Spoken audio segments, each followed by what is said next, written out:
Bienvenue sur Gabinou Vlog Blog.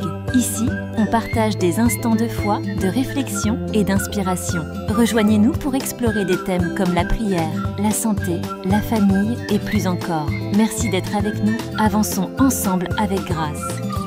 Mon ami, ma sœur, mon frère, que la grâce, la paix et la joie de notre divin Sauveur Jésus-Christ se répandent sur toi en cet instant. Nous allons méditer ensemble sur un sujet capital pour notre marche chrétienne. Notre méditation va tourner autour d'un mot que nous sommes nombreux à utiliser ou encore à demander dans nos prières, mais dont peu comprennent vraiment dans toute sa profondeur. Chantons d'abord avec Paul Baloche and Friends, « Ouvre les yeux de mon cœur ». Un chant pour préparer notre esprit à la lumière et à la vérité de Dieu, car sans lumière, il n'y a pas de discernement. Et sans discernement, il n'y a pas de direction sûre.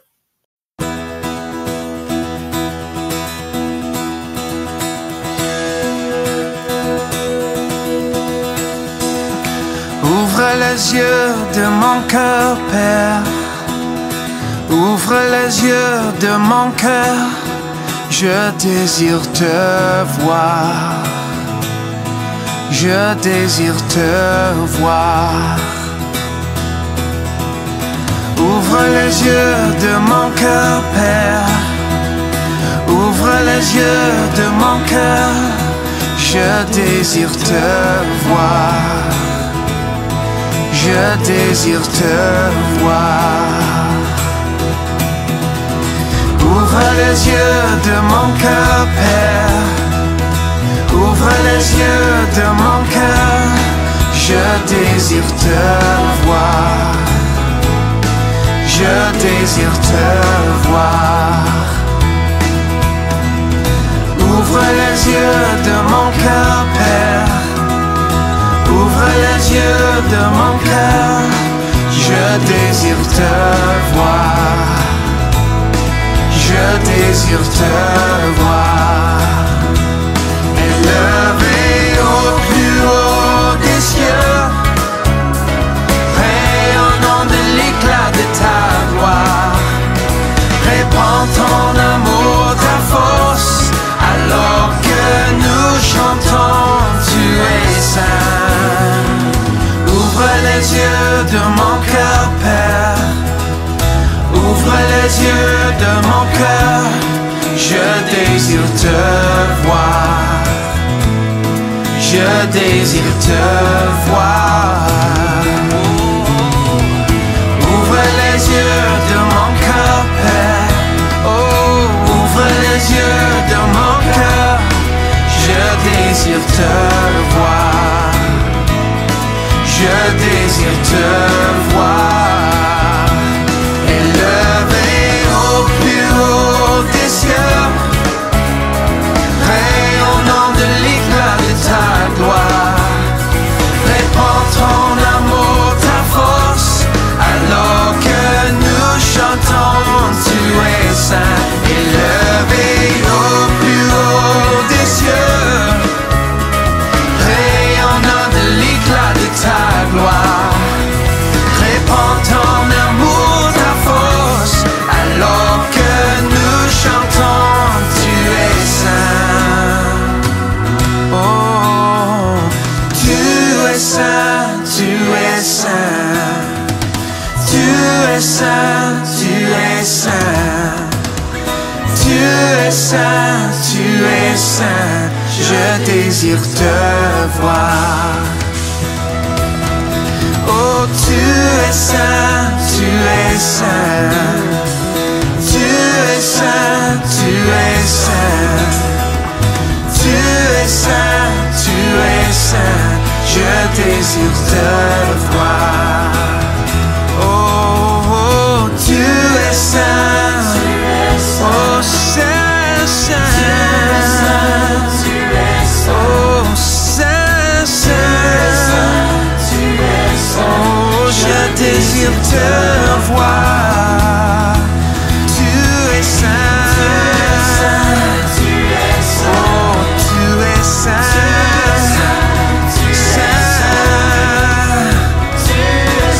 Oh, je désire te voir.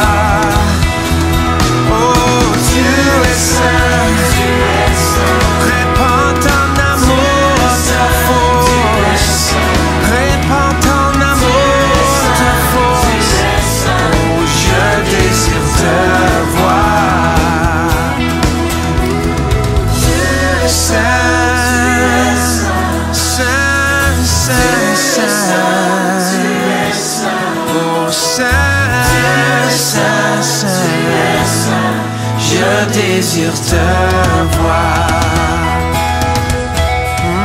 Tu es saint, tu es saint, Saint, Saint, Saint. Tu es saint, tu es saint, je désire te voir. Oh, je désire te voir. Oh, je désire te voir.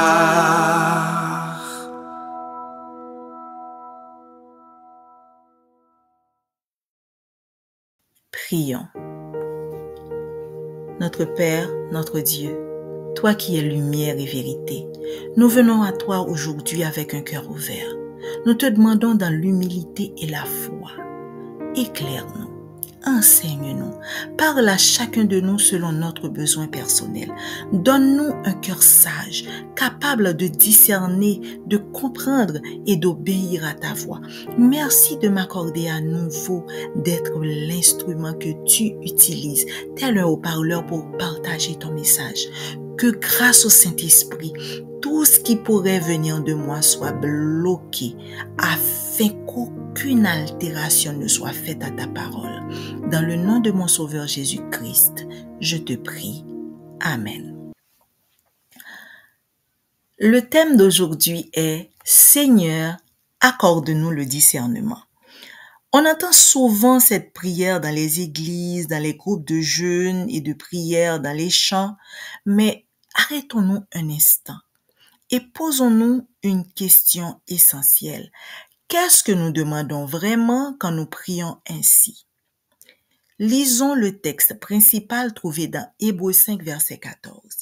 Mais la nourriture solide est pour les hommes faits, pour ceux qui ont le jugement exercé par l'usage à discerner ce qui est bien et ce qui est mal. Déjà, ce verset nous montre que le discernement n'est pas automatique.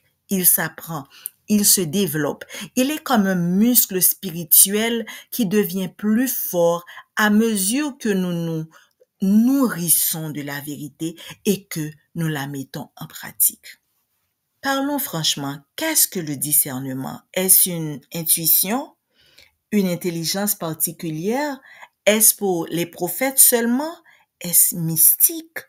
Non. Le discernement biblique n'est ni une capacité naturelle seulement, ni une simple impression humaine. Il s'agit d'une grâce divine, mais aussi d'une attitude spirituelle développée dans la présence de Dieu. En grec, le mot utilisé pour discernement est diakrisis, qui signifie séparation, distinction, jugement clair, capacité à distinguer. Cela implique un acte réfléchi, éclairé et non impulsif. En hébreu, le mot qui s'en approche est bin. Il signifie comprendre, faire la différence entre deux choses, pénétration de l'esprit. Ainsi, le discernement selon Dieu, c'est voir avec les yeux de l'esprit ce que nos yeux humains ne peuvent pas toujours voir. C'est la capacité de reconnaître la voix de Dieu au milieu de tout ce qui nous entoure. C'est savoir faire la différence entre ce qui est bon pour notre vie spirituelle et ce qui peut nous éloigner de Dieu, même si cela paraît attirant ou à la mode. Pourquoi avons-nous besoin du discernement? Premièrement, parce que nous vivons dans un monde où il est facile de se tromper. Aujourd'hui, beaucoup de choses se mélangent, ce qui est bon et ce qui ne l'est pas. On nous dit souvent que tout est acceptable, qu'il faut tout tolérer, que tout est normal, mais ce n'est pas parce que quelque chose paraît beau ou moderne que c'est bon pour nous. Comme on dit, tout ce qui brille n'est pas de l'or. Nous avons un avertissement dans 1 Jean 4, verset 1er. Bien-aimés, Ne croyez pas tout esprit, mais éprouvez les esprits pour savoir s'ils sont de Dieu, car plusieurs faux prophètes sont venus dans le monde. En d'autres mots, nous ne devons pas croire tout ce qu'on nous dit, même si cela semble spirituel. Il nous faut tester si cela vient vraiment de Dieu. Une deuxième raison pour laquelle nous devons avoir le discernement, c'est que le mal se déguise en bien. Ce qui est mauvais est parfois présenté comme une liberté. Ce qui est vrai est souvent perçu comme du rejet ou du jugement. Aujourd'hui, il suffit de dire clairement la vérité pour entendre « Oh, tu me juges!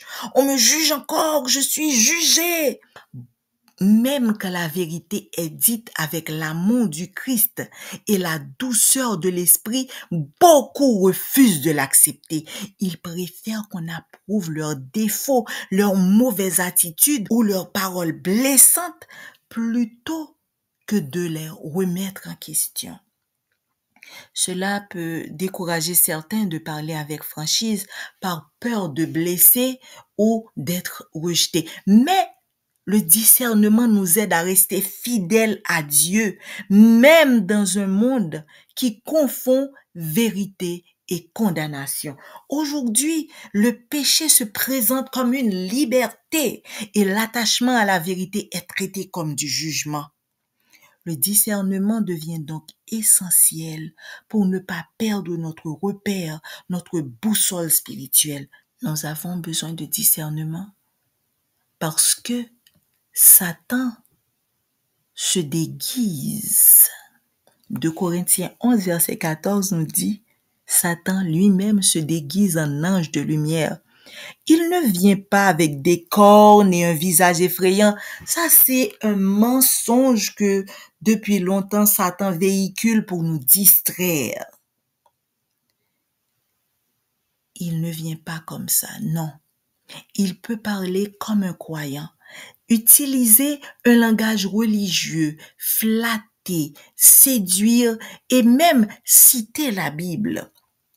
Il peut paraître gentil, logique, inspirant, mais si nous ne faisons pas attention à la source de ce qu'il dit, nous risquons d'être trompés. Et une autre raison encore pour laquelle nous avons besoin de discernement, parce que notre cœur peut nous tromper. Jérémie 17, verset 9 déclare que le cœur est trompeur plus que tout et il est incurable. Qui peut le connaître? Nos émotions ne disent pas toujours la vérité. Parfois, notre passé, nos blessures et notre orgueil influencent ce que nous pensons. Le discernement, c'est comme un filtre spirituel. Il y a cette boisson haïtienne qu'on appelle crémasse. J'ai vu ma sœur préparer du crémasse. Et à chaque fois qu'elle prépare le crémasse, elle prend un passoire ou un tamis et elle recouvre l'intérieur de toile de gaz, de plusieurs couches de toile de gaz. Ensuite, elle verse la préparation finale. Et après que tout soit passé, on peut voir sur le tissu de gaz et des zestes de citron, de bergamote, de petits morceaux de cannelle. Eh bien, nous disions que le discernement, c'est comme un filtre spirituel. Il agit pareil. Il retient ce qui est mauvais et laisse passer ce qui est bon. Il nous aide à ne pas tout accepter sans réfléchir. Ainsi agit le discernement. Il nous permet de voir les choses avec les yeux de Dieu et non selon nos sentiments et nos envies. Est-il dangereux de vivre sans discernement? Oui, c'est extrêmement dangereux. Sans discernement, on devient facile à tromper. On peut croire à des enseignements qui semblent vrais, mais qui en réalité sont faux. Ces fausses doctrines sont de mauvaises interprétations de la parole de Dieu. Elles nous éloignent du vrai Dieu. Parfois, elles sont bien présentées, attirantes, centrée sur l'homme, sur l'argent ou la réussite, mais elle détourne du cœur du message, la croix de Jésus-Christ. Matthieu 7, verset 15 nous avise, faites attention aux faux prophètes. Ils viennent à vous habillés comme des brebis, mais au fond, ce sont des loups qui veulent vous détruire. Est-ce dangereux de vivre sans discernement? Oui, car on peut suivre un chemin qui semble bon, mais qui mène à la mort. Proverbe 14, verset 12 nous dit que telle voie paraît droite à un homme, mais son issue c'est la voie de la mort. Même une décision qui paraît juste peut nous éloigner de Dieu si elle ne vient pas de lui. Sans discernement, on tombe facilement dans le piège et on devient une cible facile pour le diable. Et oui, il est dangereux de vivre sans discernement, car on peut aussi confondre le bien et le mal. Ésaïe 5, verset 20 nous avertit également, malheur à ceux qui appellent le mal bien et le bien mal, qui changent les ténèbres en lumière et la lumière en ténèbres, qui changent l'amertume en douceur et la douceur en amertume. Ce verset décrit exactement ce qui se passe aujourd'hui. Les valeurs sont inversées. Ce que Dieu appelle mal est parfois célébré et ce que Dieu appelle bien est critiqué, rejeté ou même attaqué. Sans discernement, on risque de soutenir ce que Dieu rejette et de rejeter ce que Dieu approuve. Comment pouvons-nous recevoir et développer le discernement? Nous avons vu que le discernement n'est pas quelque chose qu'on a naturellement. C'est Dieu qui le donne et on peut le recevoir et le faire grandir de plusieurs manières. La première manière est par la parole de Dieu. La Bible est notre lumière, notre guide dans l'obscurité, tel que nous le dit le psaume 119 au verset 105. Ta parole est une lampe à mes pieds et une lumière sur mon sentier. Cela veut dire que la parole de Dieu éclaire notre chemin. Elle nous montre où poser nos pas et quoi éviter.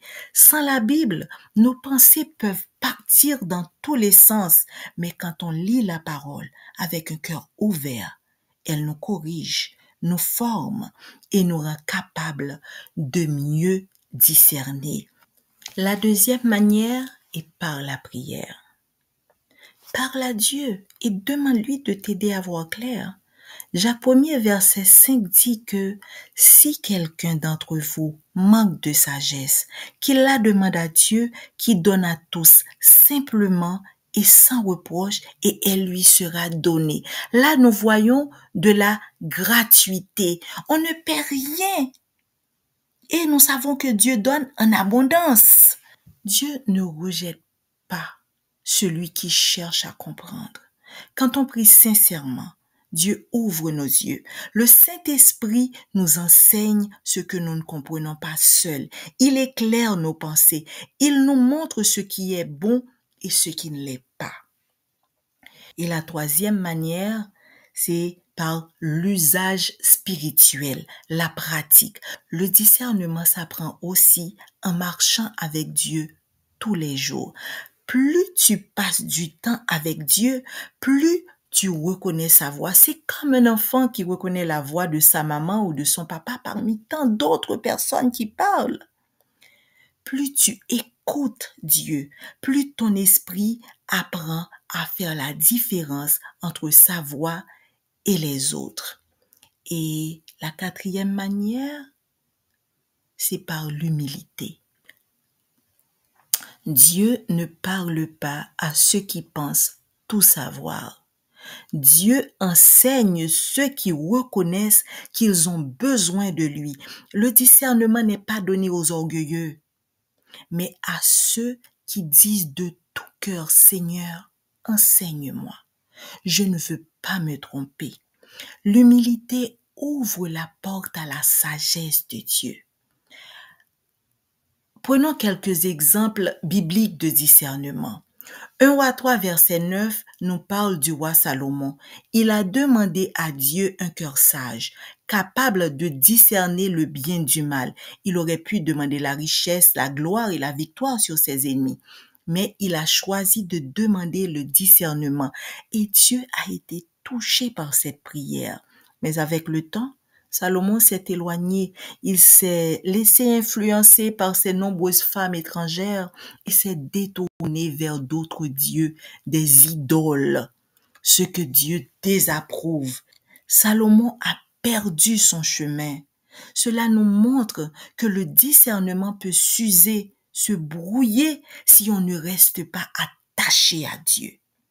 Cependant, heureusement, à la fin de sa vie, dans le livre de l'Ecclésiaste, il revient à la sagesse et reconnaît que tout est vanité sans Dieu. Matthieu chapitre 22, verset 18 et Jean chapitre 2, versets 24 et 25 nous donnent l'exemple de Jésus.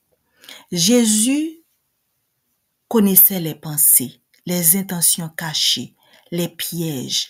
Il savait quand il fallait répondre et quand il fallait se taire. Il disait, ce n'est pas encore mon heure, ou encore, retire-toi, Satan. Même quand quelqu'un parlait avec douceur ou compassion, Jésus savait si cela venait de Dieu ou de l'ennemi. Et Acte 16, au verset 16 à 18, nous montre l'exemple de l'apôtre Paul. Un jour, une jeune fille suivait Paul et un de ses compagnons de voyage en proclamant de belles paroles. Ces hommes sont les serviteurs du Dieu très haut. Partout où il allait, elle les suivait et répétait, ces hommes sont les serviteurs du Dieu très haut. Mais Paul a discerné que ce n'était pas le Saint-Esprit, mais un esprit de divination qui parlait en elle. Il a chassé cet esprit. Ce passage nous enseigne que ce n'est pas parce que les paroles semblent bonnes que la source est bonne. Le discernement va au-delà des apparences. Toi qui écoutes ce message aujourd'hui, est-ce qu'il t'est déjà arrivé de faire un choix que tu croyais bon, mais qui t'a blessé? As-tu fait confiance à quelqu'un ou à quelque chose pour finir déçu? As-tu déjà entendu un message, entre guillemets, spirituel qui t'a laissé dans la confusion? Parfois, même quand on veut bien faire, on se sent perdu. On ne sait plus qui écouter ni quelle voix croire, mais il y a une voix qui ne trompe jamais, celle de Dieu. Et pour l'entendre, tu as besoin de discernement, pas pour critiquer les autres, mais pour marcher droit, pour aimer la vérité, pour ne pas tomber dans les pièges du diable qui se cache parfois derrière ce qui semble beau, logique ou accepté. Le discernement, c'est comme une lumière dans la nuit de la vie. Et Dieu veut te la donner. Il ne refuse jamais sa lumière à celui ou celle qui la cherche avec un cœur sincère. Il veut t'enseigner, te protéger, te conduire sur le bon chemin. Le discernement, ce n'est pas un plus pour ceux qu'on appelle ou qui se considèrent comme les super chrétiens. Le discernement est essentiel pour tous ceux qui veulent rester dans la vérité et marcher avec Dieu. Mais Dieu ne donne pas sa lumière à ceux qui sont distraits, qui ne lui parlent jamais ou qui écoutent tout sans réfléchir. Il la donne à ceux qui s'approchent de lui avec confiance et un cœur simple, prêt à apprendre, qui reconnaissent qu'ils ont besoin de Dieu. Alors si ton cœur dit aujourd'hui, Seigneur, je veux voir clair, je ne veux plus me tromper, apprends-moi à reconnaître ta voix. Sache que Dieu t'écoute et il répond. Il est prêt à t'éclairer si tu es prêt à le suivre. Prions. Dieu Tout-Puissant, Ta parole est puissance, elle est vie, elle est lumière. Seigneur, aujourd'hui je viens devant toi. J'ai besoin de ta lumière, j'ai besoin de toi. Je ne veux pas suivre les hommes ni me laisser guider par les apparences. Je veux marcher selon ta vérité. Accorde-moi, je t'en prie, l'esprit de discernement. Éclaire mes choix, purifie mes pensées, rends mon cœur sensible à ta voix et surtout,